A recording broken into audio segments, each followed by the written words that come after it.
My government has, in the last 25 years, destroyed Iraq, Afghanistan, Syria, Libya, Somalia, Yemen, Ukraine, and now Gaza. That's what my government's done. I don't get to call someone else a death cult. I'd like to just look down at them as a death cult, but sorry, we're the biggest purveyors of violence in the world, not Vladimir Putin. So recently, Dave Smith went on Tucker Carlson's podcast to talk about U.S. foreign policy and the woke right and how that term has been thrown around against primarily critics of Israel. That's what they all have in common, and why it's so absurd. So let's hear what Dave and Tucker have to say about this. Let's watch and react. Please like the video and subscribe to the channel. I've been debating all these guys on Israel-Palestine, and I've been beating all these guys in these debates. And I'm not saying I'm beating, I'm just saying like the reaction, the Oxford-style voting is that I win dominantly. And then Douglas Murray was almost brought in as the king boss. Dad's here. Right. Yeah, exactly. Like this is Ben Shapiro's not going to do it. He's not going to come debate me. And so who is it? Who's the best guy to come to? Well, here's Douglas Murray, the guy who's just known for his prose and his rhetoric and how good he is at debating. I mean, this is what he's known for. And then he came in and couldn't land a blow. He couldn't take on one argument. He had to just be resorted to like, it was like you were debating an anti-racist college professor on who's just going to tell you the whole time that I'm not even allowed to have this opinion. Kendi. Yeah, yes, no, totally. It was just that. That is really what it was. Watch that clip. Watch that Joe Rogan clip of the Dave Smith and Douglas Murray debate. For the first 45 minutes of it, it's essentially no arguments on anything except for the merits of the people that Joe invites on the show. Douglas Murray, before Joe Rogan even finished his intro of what the show was and who would be on the show, he basically says, well, why are you having all these people on? This Ian Carroll and Daryl Cooper. He didn't even know Daryl Cooper's first name at first, by the way. It really was the same tactics of trying to argue against an individual's right to kind of speak on that topic, rather than the arguments those two people were making and Dave was making, who was on the show. But the first part of the show was just all about appeals to authority, straw men, and all sorts of other topics that didn't address the arguments. They rarely do address the arguments on these issues, instead trying to brand people as anti-Semitic or people that aren't experts that shouldn't be invited. And so then what do you think the response to that was? Here you have Joe Rogan, who has got some of these guys on his show who clearly are making a case where he goes, all right, yeah, this is a pretty good argument that this guy's making. And he brought, as much as Douglas was complaining in his op-eds after the fact that it's so unfair that I couldn't just go on alone. I had to go on with this guy who doesn't know what he's talking about. It's like, yeah, but this was your opportunity, man. You could have blown me out of the water and then had Rogan being like, shit. Maybe I should have more experts on. Like maybe I've got this comedian guy who I think's making really good points, but then this guy just came in and like totally took him on, but he was unwilling or unable to do that. Yeah, if your chief qualm is that Joe isn't having enough experts on to talk about the given topics, and then you're there not to show your expertise on the given topics, you just end up looking like a paper tiger with nothing but trickery and debate tactics to sideswipe the actual issues at the heart of that debate, at the heart of Israel, at the heart of US aid to Israel, and at the heart of the war in Gaza. He barely even talked about those things. They got into some of that during a very small subsection of that debate, but almost the first full part of it, like the first full hour, was just tactics employed by Murray to subvert debate, to do whatever he could to get out of the debate. So their qualm is not with the experts, by the way. He did not have the same qualms toward, say, Konstantin Kisin, who's a comedian that is a Zionist and does support Israel fully, but was invited by Joe Rogan too. Joe's invited tons of Zionists that don't exactly have particular expertise in that field to talk about it, like Coleman Hughes and other people on those topics. They've talked about that just like they talk about other subjects, and I believe Rogan when he says, I don't always just have people on my show to talk about those topics, is because I enjoy talking to them, maybe partially because of their expertise or their ability to talk on those topics, but it's because of the individual. So that was the next freak out, is they realized that like, oh, Joe just got pushed more in my direction, as his whole audience did. I wonder, though, if there's not something a little more sinister underneath it. I mean, you keep referring to this as a debate, but it wasn't. Of course, it was not a debate. It was Douglas trying to scold Joe into never having you or anyone like you on his show again. It was basically, he was playing the heavy. Yeah, a little bit. It was kind of threatening, I thought. Like, you don't really know because you were a sitcom actor / comedian / bow hunter that actually you're playing with some pretty serious shit, Joe Rogan. And we've been watching, and maybe you should stop having these people on. Yeah, I mean, that was definitely the vibe I got from it. Oh, no question. It was, they even used the word when he was talking to Barry Weiss, that embodiment of expertise that is Barry Weiss. They were talking, and he used the word platforming. That Joe shouldn't be platforming all of. So again, this is indistinguishable from the woke left when they complained about platforming the wrong people. Whereas true free speech advocates and true fans of information and of research would want people to talk to each other, to share ideas, and to allow bad ideas to be exposed. That's one of the greatest merits of free speech and free dialogue. Not just shutting down conversations because you don't like what that person had to say.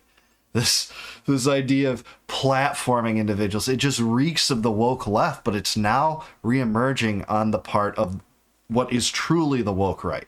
Those who brand anyone anti-Semitic, if they have ideas or opinions that are critical of Israel or U.S. aid to Israel, primarily, that's what lumps all those people together. These people. It's like, okay, so you're look, I'm saying this is just Animal Farm. Right. We're at the end of Animal Farm where the pigs and the people are indistinguishable. Like, if you're a conservative using the word platform as a verb, how long before you call me a white supremacist, actually? Which essentially, I guess, white supremacist isn't the term, but anti-Semite is the term that they're going with. It's the exact same playbook. And then they have the balls to whip around and call you woke, right? Yes, that's right. I'm like, right. It's Bill Crystal calling me calling for an ethno state. Yes, it's all the same thing, right? You're sitting here. We have in this country right now, we have speech laws being passed, in the name of students feeling not safe on college campuses, and you get the accusation of bigotry used to shut down real dissent and real conversations, and then they're going to turn around and say the other side is woke. So that's when I stopped laughing. That is shocking to me. And the fact that the Congress had scheduled, it was, thanks to Marjorie Taylor Greene, it was pulled off the schedule, but God bless her. But what a weird world we're in. It really where is. She's the savior. Marjorie Taylor Greene is who. That's where we're at. You know why? Because Marjorie is totally sincere. Yeah. She's actually not a liar. She's sincere. That's why they hate her. But there was a vote scheduled on a bill that would have made it a felony for Americans to participate in a boycott of Israel. And as someone who has zero interest in participating in any kind of boycott, much less against Israel, I'm just not interested. I'm happy. Yeah. Whatever. Thank heavens for Marjorie Taylor Greene and Thomas Massey and all those true patriot dissidents who did oppose that bill of hate speech legislation specifically carved out to protect against anti-Semitism. Look, so many of the right-wing pundits, the Ben Shapiros of the world, made their political careers on raking these, college leftists over the coals for wanting safe spaces, that they didn't feel safe because of their kind of gender identification or their preferences or their respected pronouns. But they use those same tactics when they try to safeguard against all critiques of Israel and U.S. policy toward Israel and Gaza. They're employing the same playbook. It really is just a different flavor of woke. And then some of those people have the gall to brand people that point that out as woke right. I can't get over how ironic it is and how literally insane it is. Buy the hummus and use the software. I don't care. But I probably would have engaged in one just to make the point that I'm a free man in a free country. And we can't, how could you even consider voting on something like that? And isn't the most outrageous part of it, or at least to me, I guess it's all outrageous, but the crazy thing is that we've seen this in the last decade where all Hollywood types and big musicians would boycott red states. If they tried to pass a 6-week heartbeat bill for abortion, or the bathroom boycott bill. Boycott. So you could boycott states in our own country. but you can't boycott a foreign country. It's like the double standard there. Again, this is why I said the thing about like relativism. And notice how you can boycott Russia or China, on the left and right especially. The left, believes that there's a boogeyman under any reference toward Russia, and a lot of the right believes that same thing about China. But try to critique those countries and nothing bad will happen to you. Nothing will raise the ire of people so far to call you a racist in some way, like they do if you criticize Israel. Dissidents toward Israel know that invites naturally the discourse and the accusations that you're an anti-Semite. So Dave's totally right here. You can have organized boycotts of American states within our own country, but try boycotting Israel. It's viewed as higher than one of the 50 states to a lot of the Zionists and corporate media types who will do anything, will let the world burn to the ground, if not to continue to supply Israel with military aid and resources. Because in the same way that, that people will talk about constantly, and the same people who will harp on, anti-Semitism on Twitter. And like, I'm not denying something's going on there. Clearly. Big time. Like there's a real thing happening here. Big time. And it's not, as I've said, and again, this isn't necessarily the most important aspect to it, but personally, one of the things that annoys me about that is like, it's not helping my argument. Like it's an albatross around my neck. And it's the reason why every goddamn debate that I'm in, the first thing they're going to bring up is, well, look at all these people on Twitter who are saying all this stuff. So I wish those people would knock it off.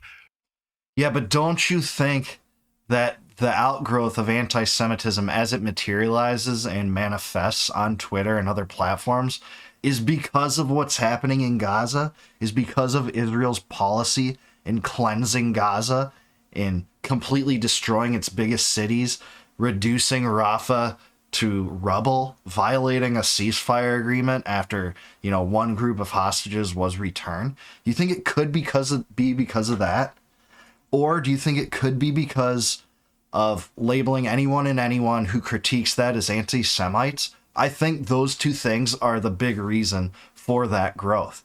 I'm not excusing it. I'm not a fan of anti-Semitism. In fact, many of my best ideological and philosophical influences are Jewish people. Our Dave Smith, our Glenn Greenwald, our Norm Finkelstein, our Aaron Mattei, our Max Blumenthal are actually Jewish critics of Israel. So I think those two factors play into it major. But you also, we don't need two standards here. One standard will do just fine. Let's have one standard and apply this across the board, because the amount of anti-Muslim bigotry, anti-Palestinian bigotry, dehumanizing of the entire Palestinian people. Harris is engaged in for 20 years. Yeah, that's right. And then they're going to turn around and be like, oh my God, there's all this dehumanizing bigotry out there. It's like, yeah, none of that is good. None of that is good. It's not. U.S. corporate media won't even print the number of casualties in Palestine or innocent Palestinians that have died due to Israel's militarism there, but we're supposedly dehumanizing Jewish people.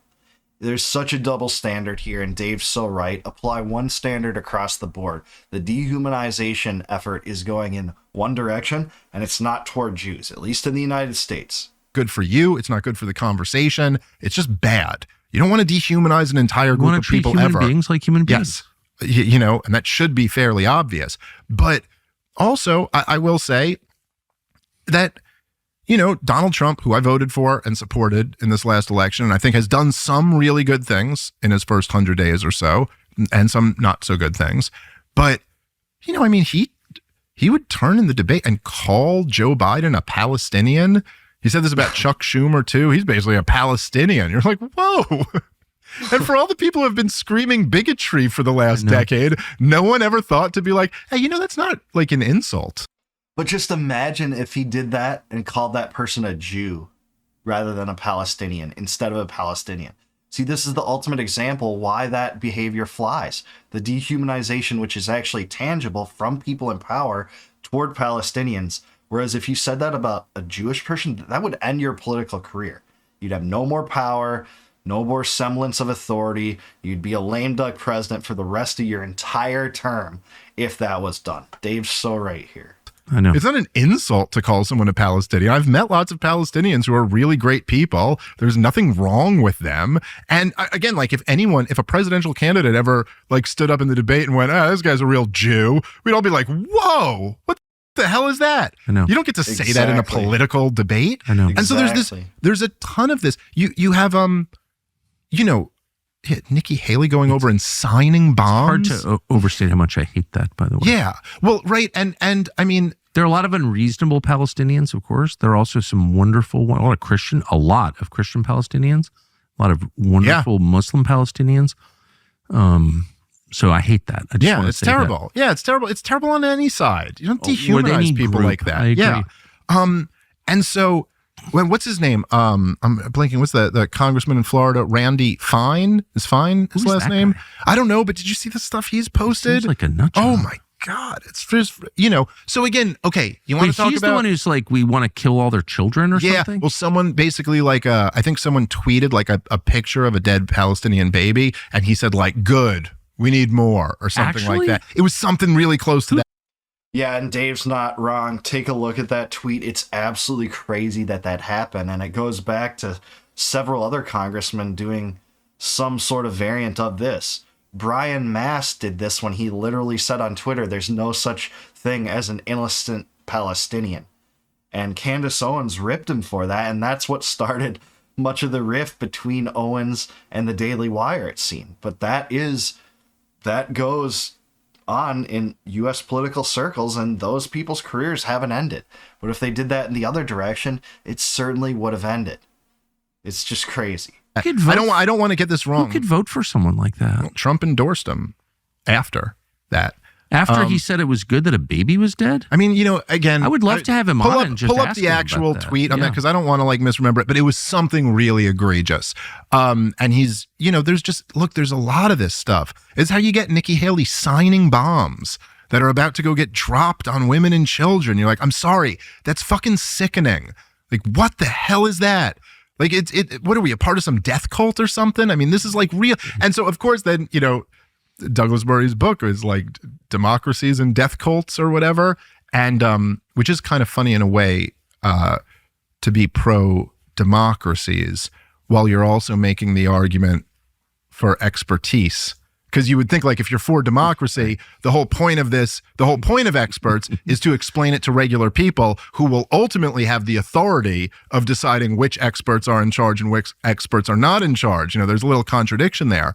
But again, this is my issue. And this is where I think, Tucker, in some way, we're really like kindred spirits. Love what a higher IQ you have than Douglas Murray. It just cracks me up. Well, he's got a very high verbal IQ. He's more talented in a lot of ways than me. Yeah.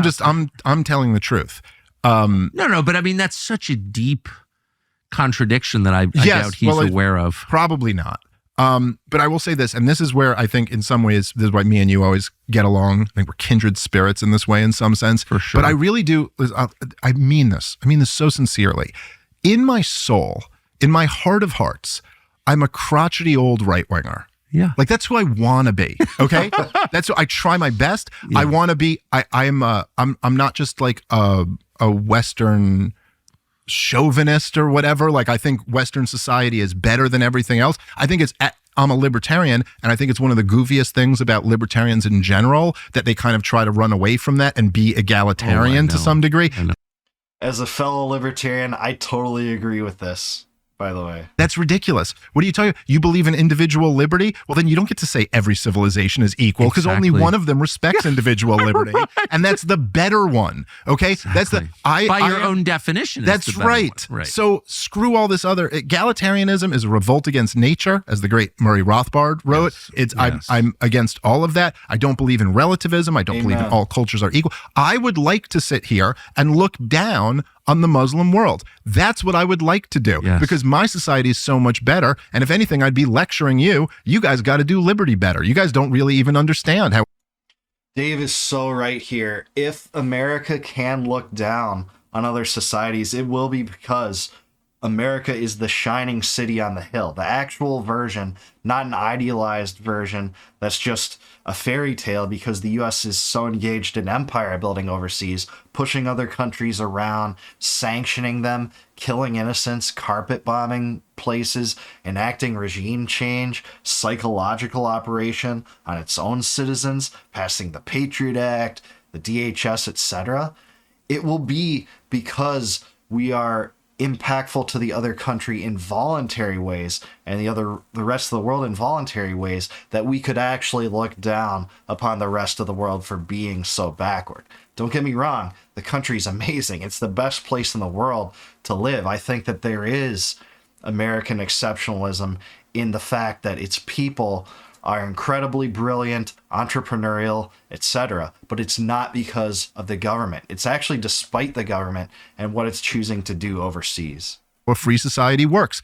I'd like to be there. Me too. That's actually what I confirms, once was. That's what confirms my bias, is like stuff like that. The problem is I just know too much about our government and what our government's done to these people. And not just what we've done to them, but that we've been propping up the Islamists for 40 years. Literally. And so what are we talking about here? You can't then turn around and go, look at them, they're a bunch of Islamists. No, I know what you did. You propped up the Islamists so you didn't have to deal with the commies. Like, regardless of any of that, I insist on one standard for everything. If you're going to say Hamas is a death cult, what the hell is the U.S. government? What is the Israeli government? You get to sit here as my government has, in the last 25 years, destroyed Iraq, Afghanistan, Syria, Libya, Somalia, Yemen, Ukraine, and now Gaza. That's what my government's done. I don't get to call someone else a death cult. I'd like to just look down at them as a death cult, but sorry, we're the biggest purveyors of violence in the world, not Vladimir Putin. And like, again, it's just, if you look at these things, you just have to have one standard and apply them across the board. This is what I've been arguing the whole time. And if you're going to say, it's like, okay, October 7th was horrible. It was absolutely horrible. Why was it horrible? Oh yeah, because intentionally killing innocent civilians is like one of the most evil things you could ever do. So the answer is not to go ahead and continuously kill innocent civilians on the other side, which is what we've seen for a year and a half in Gaza. Dave is so right here. It really just points to the lunacy that is U.S. foreign policy, everything we've seen from it. The U.S. is indeed the greatest purveyor of terrorism and violence in the country, and Americans aren't complicit. Many Americans are duped into this stuff by war propaganda and corporate schemes to undermine their financial situation and their economy to support this empire building. It's not the American way. Okay, then. Because people are what matter. Yeah. In the end, right? And all your theories are valid to the extent that they serve people. And when they hurt people, then they're invalid, I think. Yeah, I think so. So Dave and Tucker, great conversation there. Please like this video and subscribe to the channel. I thought they brought up some really interesting points, especially due to the absurdity of the woke right accusations amongst people that behave entirely like woke leftists when it comes to facing down and haranguing people just because they criticize Israel or US aid to Israel, lumping, Nick Fuentes in the same category as Dave Smith just because the two critique Israel, lumping Candace Owens in with him, and things like that. It's just so absurd. Using the same tactics of the woke left are bad regardless of who does it, how they identify politically, etc. The common denominator is criticism toward Israel.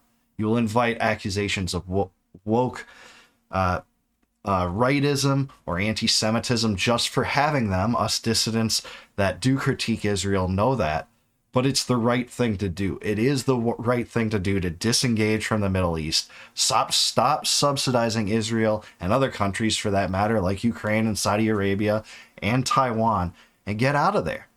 The culture war still rages on, but much of it is to the left. The left has been able to shift the Overton window and still allow, wokeness, despite having died, does not seem to have died to me, because the same tactics are being employed regularly on the right. And we see this in this perspective. Hate speech legislation that thankfully died federally, but has been enacted at a state level in a few states. but we'll have to see what happens. But I do want to hear from you guys. Let me know in a comment below. Do you think that Dave Smith is right about these issues, is right about U.S. foreign policy and the quote-unquote woke right? Let me know down below. And until I see you guys next time, no more war, no more debt, no more inflation, and no more empire. Take it easy, guys. Peace out. I'll see you in the next one.